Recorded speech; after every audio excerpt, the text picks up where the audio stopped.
Big data revolution in the Supreme Court. Since March 2020, virtual court hearings have changed the way we think about litigation and courts. What was earlier perceived as unrealistic has now become the only way to access justice in the courts of India. For the Indian judiciary, this decade will mark a transformative and pivotal phase as it moves towards greater technological integration.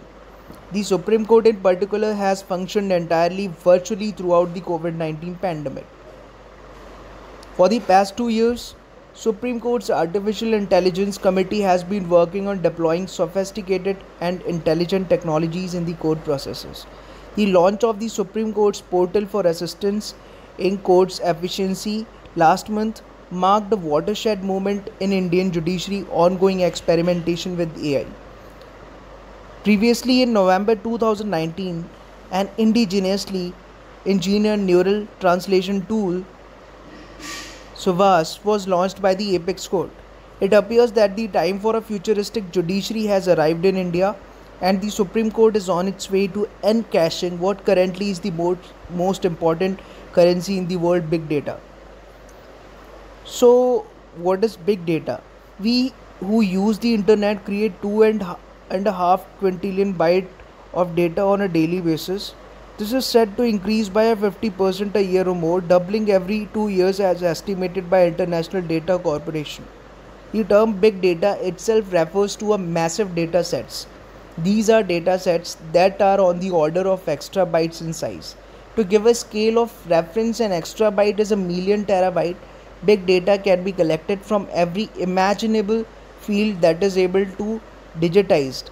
This data flood that is sweeping through our markets, businesses, academia, and government is collected in huge volumes and tamed and analyzed using computers and mathematical models for patterns and trends, which in turn offer useful insights.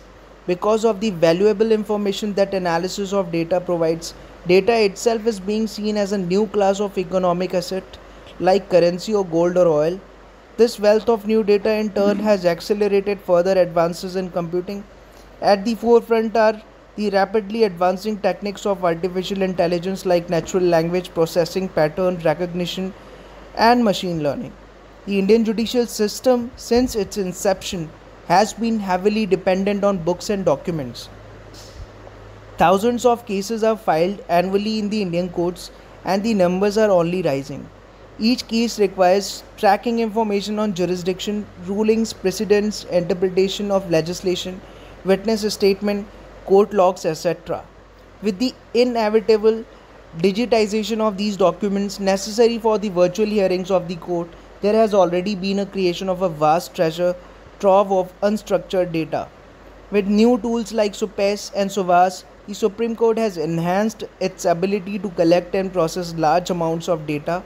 In the future, these tools will prove useful for gleaning knowledge and insights in the court process and will play a crucial role in case management and preparation. SUPAS and SUVAS demonstrate the first generation of AI technologies for the Indian justice system. SUPAS can identify and extract various objective facts from the file like date, time, place of occurrence of event. It can prompt questions and answers relevant to the case. It allows the user to perform all the relevant tasks that are usually undertaken in a fragmented manner in any word processing software. SUVAS translates judgments and other legal documents from English into 9 vernacular dialects and vice versa. Over time, these tools will be instrumental in easing banal administrative tasks which currently encumber judges. They will significantly help reduce the time judges take by using case precedents and applying them, and afford them more time to spend on their judicial responsibilities.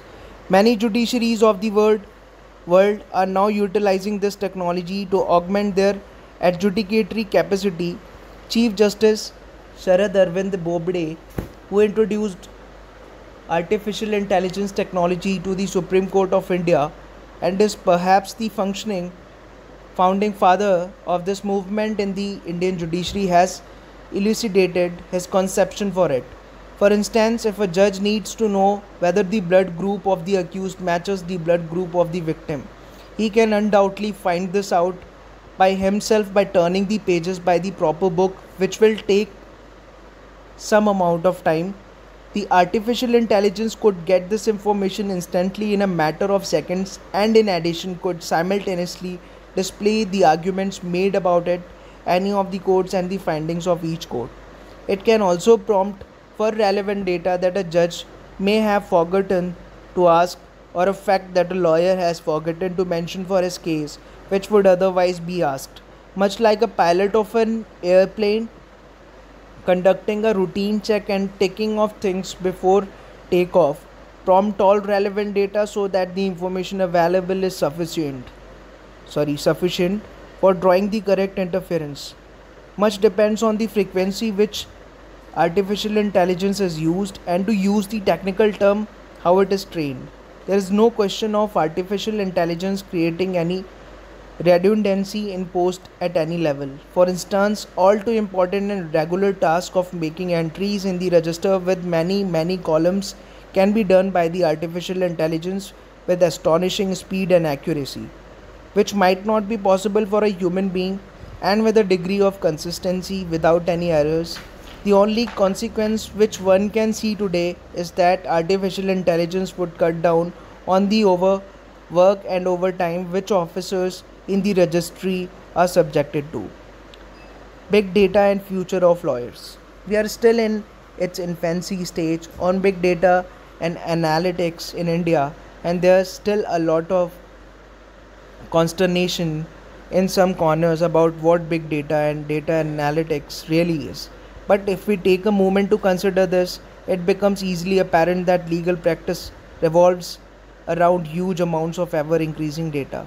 Lawyers and law firms deals with massive amounts of data in the form of books, paperwork and documentation. When advising clients, lawyers derive their input from knowledge that they have acquired in their personal experience of practicing law over a period of time. This knowledge is in the form of unstructured data, and the analysis and insights it offers result from the lawyer's brain. It has been trained in the process of a case over the years.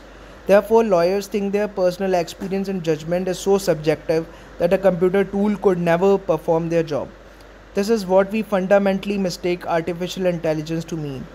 Tools like artificial intelligence in no way eschew human beings. Instead, they provide a means to remove the rote and mundane task from a lawyer's job. For instance, manually distilling redundant or irrelevant data from the information that should be retained from the case for the case from massive volumes of data could take weeks, months, or even more to be completed.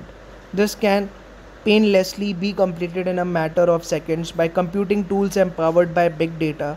These tools can be deployed to assess previous cases for outcomes and judgments, and assess the overall cost of similar matters to provide important data in order to arrive at an objective conclusion on whether a matter should be litigated or settled, and yet without interfering with the subjective decision of a party to settle or not. Because computer tools cannot manipulate human decisions, it is akin to asking Apple virtual assistant Siri whether one should step out in the rain or not. Siri will bring forth all the information regarding the current rain status, whether there is an impending thunderstorm or not, but ultimately it is the user's choice to make his decision to go out in the rain. Artificial intelligence, machine learning, and natural language processing are merely tools at a lawyer's hand that will supplement their experience, judgment, and decision making process. Tools that offer insights and connections to their users that would otherwise perhaps not be as clear without access to data analytics and data expertise. Large volumes of data by itself have no intrinsic value.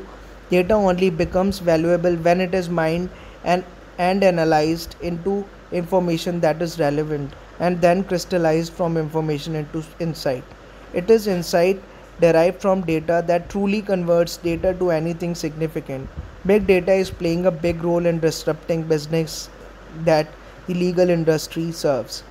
These businesses are already propelling themselves forward with computer tools empowered by big data, perhaps with the introduction of computing tools in the courts of India. It is time for the legal industry to take a note of it.